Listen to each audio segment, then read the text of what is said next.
Al-Fatihah.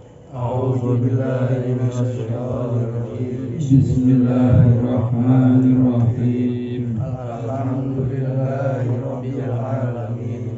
Ar-rahmanir rahim. Maliki yaumiddin. Iyyaka na'budu wa iyyaka nasta'in. Ihdinas siratal mustaqim. Siratal ladzina an'amta 'alaihim ghairil maghdubi 'alaihim waladdallin. Bismillahirrahmanirrahim. Alhamdulillahirabbil alamin wa bihi nasta'in wa ala umuri dunya waddin. Wa sallallahu ala sayyidina Muhammadin wa ala alihi wa sahbihi ajma'in. Subhanaka la ilma lana illa ma 'allamtana innaka antal alimul hakim. Rabbi shrah li sadri wa yassir li amri wahlul 'uqdatam min lisani yafqahu qawli wasaddid lisani bijahin nabi wa ali. Amma ba'du, qala al-musannif hafizahullahu ta'ala wa nafa'ana bihi wa bi ulumihi fid dharain amin. Syurutul wudu ila anggal, syarat-syaratnya wudu sampai ke nomor yang ke-6. Jadi syarat wudu yang ke-6, al-ilmu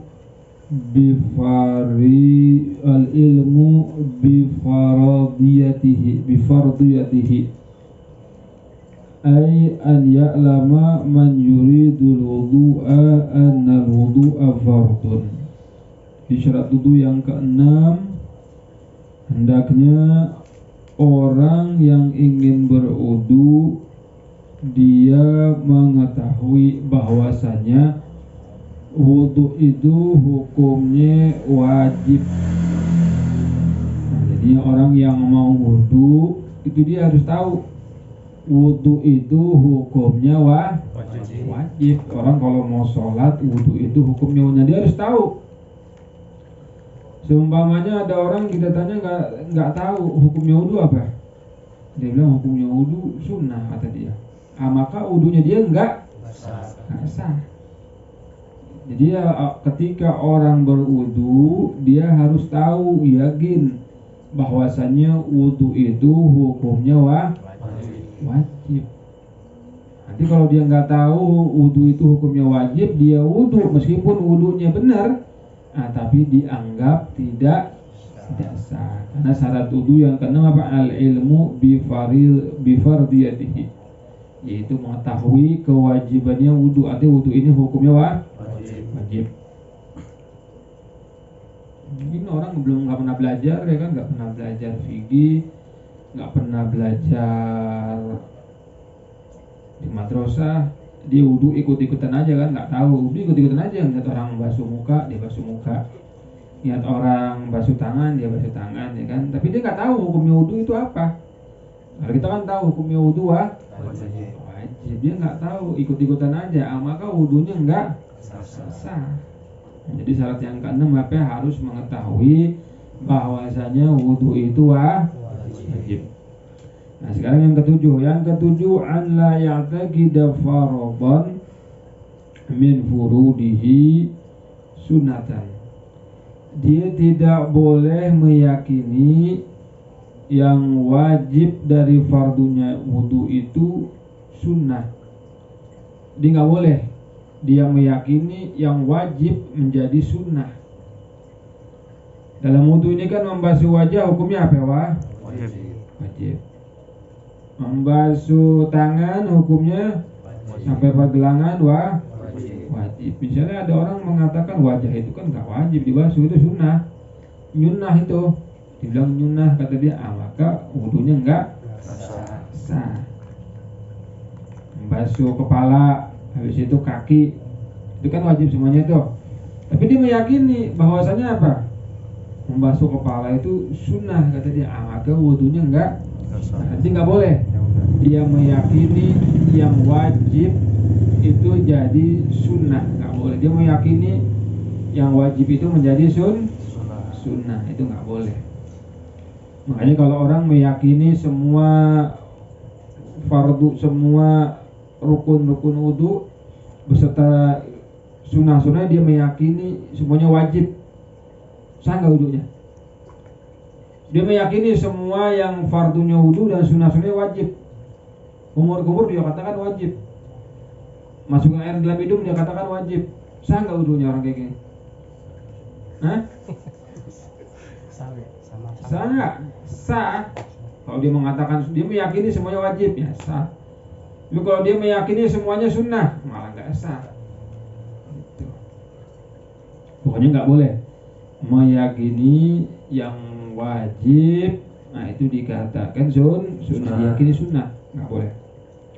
Yang ketujuh, yang kedelapan, syaratnya wudu al-ma'u tohur, air yang tohur, air yang suci dan mensucikan.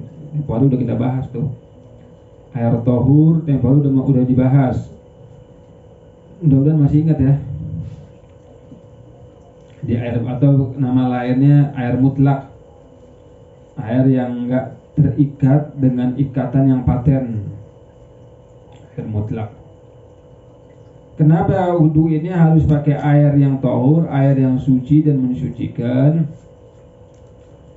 Li'annal hadas la yurfa illa bil ma'id tohur al mutlak. Karena hadas kecil, hadas besar ini tidak bisa terangkat. Kan gak kelihatan, Beb. Hadas kecil kelihatan gak? Gak kelihatan. Hadas besar kelihatan gak? Nggak kelihatan. Tapi hadas besar dan hadas kecil itu bisa terangkat dengan apa? Dengan air tohur, air yang suci dan mensucikan. Jadi kalau misalnya air suci doang nggak mensucikan, nggak kuat, lemah, dia masih lemah, belum bisa dia mengangkat hadas. Ada air yang suci tapi tidak mensucikan, dia belum kuat untuk mengangkat hadas, nggak bisa mengangkat hadas kecil, nggak bisa mengangkat hadas besar, apalagi tambah nggak bisa. Hadas kecil apa? Orang misalnya kentut, nggak punya wudu, atau kencing, atau buang air besar, kan dia nggak punya wudu tuh. Berarti dia posisinya apa namanya? Dia berhadas ke hadas kecil. Nah, yang bisa ngangkat hadas ini cuman air yang suci dan mensucikan. Jadi kalau air suci doang nggak cukup. Apa misalnya air suci doang, air kopi, air teh, atau air apa lagi? Air baso, wudu tahu masa wudu pakai baso. Ya nggak apa biar nggak ngantuk kan teh. Tapi kalau dalam makanan kan segar lagi. Air baso nggak apa-apa, yang penting nggak ngantuk. Jadi biar fokus. Tapi kalau pakai air yang suci dan mensucikan baru bisa terangkat. Jadi ingat ya, yang bisa mengangkat hadas cuman air tohur atau air yang suci dan mensucikan. Kalau air yang suci doang tapi nggak bisa mensucikan, nggak bisa. Apalagi air yang najis, nggak bisa lagi. Air yang mustakmal sama nggak bisa juga. Yang ke-9, izalatun najasati al-ainiyah. Yang ke-9, syaratnya wudu adalah harus menghilangkan najis yang ainiyah, najis yang ada bentuknya. Ainiyah itu najis yang ada bentuknya. Lawannya najis hukmiyah. Najis hukmiyah itu najis yang nggak ada bentuknya. Jadi najis kan ada dua, ada najis ainiyah, ada najis hukmiyah. Kalau najis ainiyah itu masih ada bentuknya, kelihatan. Tai ayam masih kelihatan tuh tainya. Tai kucing masih kelihatan tuh bentuk tainya. Tapi kalau hukmiyah, tainya udah nggak ada, tapi hukumnya doang masih najis tempat tersebut. Tainya udah nggak ada, tapi hukumnya masih ada. Itu namanya hukmiyah. Nah, sedikit kita jelasin dah. Kalau najis ainiyah, dia itu masih ada bentuknya. Nah, cara membersihkan tempat yang kejatuhan najis, misalnya di lantai, maka diangkat dulu najis ainiyahnya, bentuknya. Bentuk najisnya harus dia buang dulu. Diambil pakai tisu atau pakai kertas, itu pakai apa aja. Diambil, buang. Nah, lantainya itu kan masih ada najis nggak? Masih ada. Najis apa yang masih ada? Najis hukmiyah. Nah, maka najis hukmiyah itu cukup disiram air doang. disiram air, maka ubinya menjadi suci. Kenapa? Karena ainiyahnya, bentuk najisnya udah nggak ada. Yang tampaknya itu udah nggak ada. Nah tapi kalau misalnya di ubin ada tai ayam atau tai kucing, dia langsung siram, bersih nggak ubinnya? Wah, kan najisnya kemana-mana nyebar tuh. Karena ainiyahnya masih ada. Jadi cara membersihkannya, ainiyahnya dulu dihilangkan. Nah, sisanya tuh pasti ada sisanya kan? Meskipun nggak kelihatan, tapi masih ada sisanya, makanya dihukumi situ masih najis. Siram air dah, baru bersih. Nah, di antara syarat wudu yang ke-9 harus menghilangkan najis ainiyahnya dulu. Najis yang apa? Yang masih ada bentuknya. Misalnya di tangan kita masih ada apa?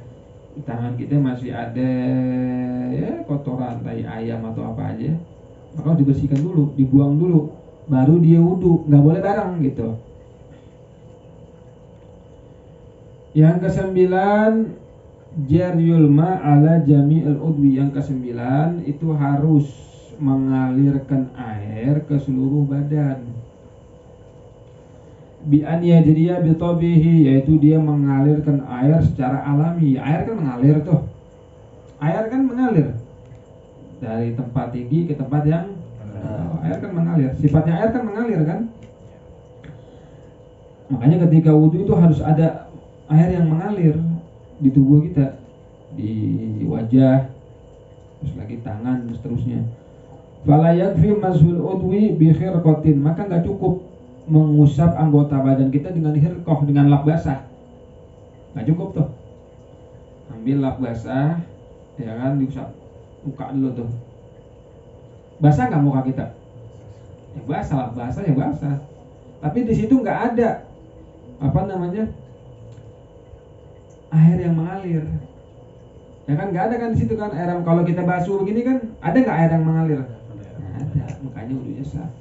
Nah, makanya nggak cukup tuh kalau pakai lap basah wudunya. Terus ke tangan juga gitu, rambut juga nggak cukup. Au saljin, atau pakai batu es. Batu es, tahu kan batu es kan? Nah, batu es tuh dia giniin, mukanya basah nggak?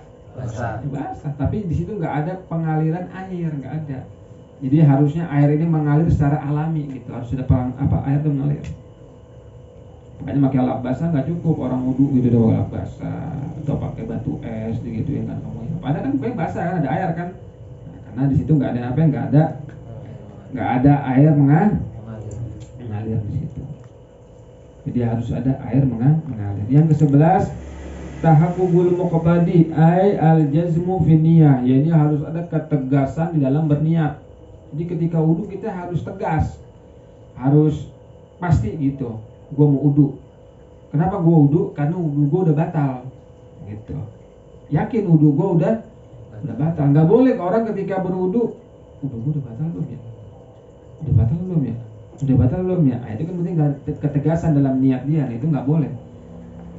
Falau tawaddu'a syakan, seandainya ada orang wudu syak, ragu tadi itu, udah batal belum ya? Batal belum ya? Wudu aja dah, gitu. Hal huwa muhdis am mutawaddi, apakah dia ini udah batal, apa dia masih berwudu? Fala yasihu wudu'uhu in banal halu annahu ghairu mutawaddi'in li'adami tahaqquqil muqtadi. Maka enggak sah wudunya. Enggak sah wudunya jika ternyata jelas bagi dia bahwasanya dia itu enggak punya wudu. Kenapa? Li'adami tahaqquqil muqtadi, karena enggak ada ketegasan dalam berniat ketika berwudu. Wa huwa al-jazmu bin niyah. Jadi kalau wudu ini harus tegas ya, harus pasti gitu kalau orang mau wudu. Makanya nggak boleh ragu, udah batal belum ya? Batal belum ya? Ragu gitu. Wudu aja dah. Bisa ragu, dia kan posisi ragu. Wudu, setelah wudu dia baru ingat, oh iya, tadi gue sebelum wudu gue salaman sama istri, bersentuhan dengan istri, kan batal kan? Maka wudunya sah nggak? Dia habis itu ingat, habis dia wudu, oh iya bener, tadi habis apa namanya, habis sentuhan sama bini, ya kan, habisnya bini kita mau ke masjid pakai salaman lagi, batal kan wudunya kan? Batal, wudunya batal kan, dia yakin kan batal wudunya kan? Wudunya sah nggak? wudunya enggak sah. Kenapa? Karena ketika dia berwudu posisi ini dalam keadaan ragu, belum mantep gitu, ragu. Jadi nggak boleh kita ragu gitu kan. Udah batal belum? Ya batal. Oh dah. Nah itu kan posisi belum mantap kan, wudunya kan masih ragu. Ternyata setelah wudu dia baru ingat, oh iya tadi gue emang kamar mandi tuh gue kencing, baru ingat sekarang. Atau gue tadi buang angin. Nah maka wudunya dia nggak sah. Kenapa? Karena tidak ada ketegasan dalam berniat di situ. Jadi kalau mau bahasa gampangnya, kalau ente ragu ya udah pegang aja kemaluan ente, batal kan wudunya kan. Pegang malu batal nggak? Nah, yakin kan kalau gitu ya baru wudu udah. Misalnya ragu, batal belum ya. Akhirnya kan menimbulkan keraguan kita. Ya udah biar gampang kan. Ya udah pegang aja kemaluan ente, batal kan wudu pasti itu kan. Ya, baru wudu deh. Jadi posisinya ketika dia berwudu dalam keadaan yakin bahwasanya memang dia tidak punya wudu. Jadi kalau orang ragu mau wudu, posisinya ragu masih wudu, batal belum. Nah, itu nggak cukup kayak gitu. Iya mendingan batalin aja. Ente pegang kemaluan ente batal. Terus lagi yang ke-12 dawamun niyati hukman. Yang ke-12 syaratnya wudu apa ya? Harus ada niat yang apa? Yang terus menerus gitu. Niatnya harus terus menerus, hukman secara hukum. Bi an la ya'tiya bima yunafiha. Dia tidak melakukan hal-hal yang bisa menghilangkan niat. Apakah riddatin? Misalnya ada orang naudzubillah min dzalik, orang murtad. Lagi berwudu, tengah-tengah berwudu nih orang murtad misalnya. Dia meyakini hal-hal yang merusak akidah dia. Nah, maka wudunya batal. Wa la yasrifaha ila ghairil manwi, atau juga dia yasrif memalingkan niat ila ghairil manwi, kepada sesuatu yang bukan dia niatin. Jadi dia punya niat itu dia palingkan ketika dia berwudu. Kan dia niatnya pertama mau wudu tuh, jika basuh wajah, setelah basuh wajah, wudhu kepala. Nah dia kemudian memalingkan niatnya, dia bukan buat wudu gitu. Dia tengah wudu dia putuskan niatnya. Udah aku nggak mau wudu, males gue mau wudu, dingin gitu kan. Ngomong sendiri dia misalnya. Maka wudunya nggak sah. Jadi nggak boleh tasrifun niyah, nggak boleh memalingkan niat, nggak boleh. Jadi kita harus tetap niat itu dari awal membasuh wajah sampai akhir kaki sempurna harus ada. Tetap niatnya mau wudu. Tapi kalau misalnya niatnya tadi hilang, rusak dengan apa? Misalnya murtad, atau juga niatnya hilang dengan apa? Dia palingkan. Jika udah basuh kepala, malas mau wudu. Tapi dia tetap wudu. Tapi dalamnya ada tasrifun niyah di situ. Malas mau wudu. Nah, maka tidak cukup. Yang ke-13 ada muta'alikin niyah. Nah, ketika berwudu nggak boleh mentaklik niat, menggantungkan niat. Kama taqaddama fi syurutin niyah. Jadi nggak boleh ketika berwudu itu menggantungkan niat wudu. Jadi niatnya ditaklik, digantung. Tahu kan digantung? Ketika dia mau wudu, udah mendung nih, misalnya contoh udah mendung, jemuran banyak lagi nih. Pas mau wudu, udah mau wudu, nanti kalau misalnya hujan, udah wudu gue berhentiin dah. Misalnya hujan wudu gue berhentiin, gue langsung ambil pakaian. Ditaklik niatnya ditaklik, digantungkan dengan apa ya? Dengan tadi tuh, kalau misalnya turun hujan, gue mau batalin wudu gue mau langsung ngambil jemuran. Maka niatnya enggak. Sama kayak sholat gitu juga. Ente lagi sholat sama, sholat begitu juga. Ketika sholat, Allahu Akbar, tapi sebelum sholat ente ditaklik sholatnya ente. Nanti kalau si mertua datang, gue batalin sholat gue deh, begitu. Nanti kalau mertua datang, sholat gue mau batalin. Misalnya dia bilang kayak gitu, maka sholatnya langsung batal. Nggak boleh kayak gitu, nggak sah. Karena dia mentaklik. Niatnya dia digantungkan dengan datangnya orang atau dengan datangnya hujan. Jadi nggak boleh. Kalau emang wudu aja. Nanti kalau emang pas hujan turun ya udah, wudunya tahan dulu. ambil pakaian dulu, habis itu terusin lagi gitu. Nah, yang nggak boleh ini ditaklik, digantungkan niatnya. Yang ke-14 dan 15 dukhulul waqti wal muwalah lidaimil hadas kasalisil baul wal madi wal mustahadah, yaitu dukhul waqt, masuknya waktu. Ini kalau orang wudu yang darurat, jadi wudu yang dapat keringanan dari syariat. Jadi setiap keringanan dari syariat itu dia boleh lakukan setelah masuknya waktu. Jadi kalau ada rukhsah, ada keringanan dari syariat, itu dia ngerjakan wudunya harus setelah masuk waktu. Udah azan baru dia wudu. Tayamum kan rukhsah, keringanan itu dari syariat. Tayamum, orang kalau nggak menemukan air maka dia boleh bertayamum. Nah, orang tayamum ini harus sudah masuknya waktu. Nah, sama juga kayak tayamum orang yang wudu kasalisil baul. Apa kasalisil baul? Orang yang kena penyakit yang kencingnya netes mulu. Nah, orang yang namanya kasalisil baul apa biasa ya? Penyakit apa sih itu namanya? Yang kencing mulu nggak berhenti, dikit tuh netes mulu. Nah, dia ini wudunya boleh kapan? Setelah masuknya waktu. Wal mualah, dan juga dia harus terus menerus, sambung menyambung, nggak boleh berhenti.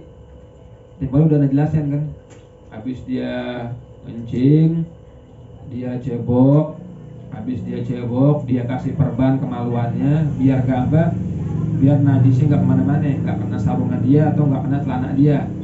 Habis itu kan mualah tuh, habis dari situ langsung dia sholat.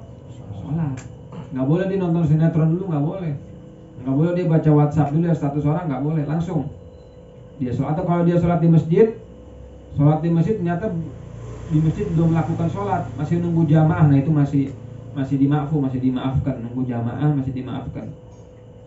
Habis itu langsung dia sholat. Jadi kalau orang kena penyakit kayak gitu, dia pertama wudunya harus setelah masuk waktu. Kemudian dia harus sholatnya buru-buru, nggak boleh nunggu langsung sholatnya. Sama orang kena penyakit kasalisil mazi juga atau mustahadohnya perempuan biasanya. Jadi mustahadoh ini orang yang acak-acakan ya, waktu haidnya nggak jelas tuh, acak-acakan. Nah, jadinya yang terakhir ini dia harus masuk waktu dulu. Jadi kalau orang kena penyakit kayak gitu, kalau orang kena penyakit yang kasalisil baul, yang kencingnya nggak berhenti netes terus, dia boleh wudunya kapan? Setelah masuk waktu, udah azan. Nah, kalau sebelum masuk waktu boleh nggak dia wudu? Boleh nggak sebelum masuk waktu? Enggak boleh. Misalnya zuhur jam 12, dia wudu jam 10, boleh nggak? Boleh. Kalau kita boleh nggak wudu jam 10? Boleh. Ente wudu dari tengah malam juga nggak apa-apa kalau nggak batal. Karena posisi kita dalam keadaan normal. Kalau buat orang sakit tadi kan rukhsah. Makanya dia wudunya kapan? Setelah masuknya waktu. Nah, setelah masuk waktu, nah baru tuh tadi dia cebok, dia perban, dia wudu, terus langsung sholat. Wallahu a'lam bishawab. Subhanakallahumma wa bihamdika asyhadu an la ilaha illa anta astaghfiruka wa atubu ilaik. Wa sallallahu ala sayyidina Muhammadin wa ala alihi wa sahbihi wasallam. Alhamdulillahirabbil alamin.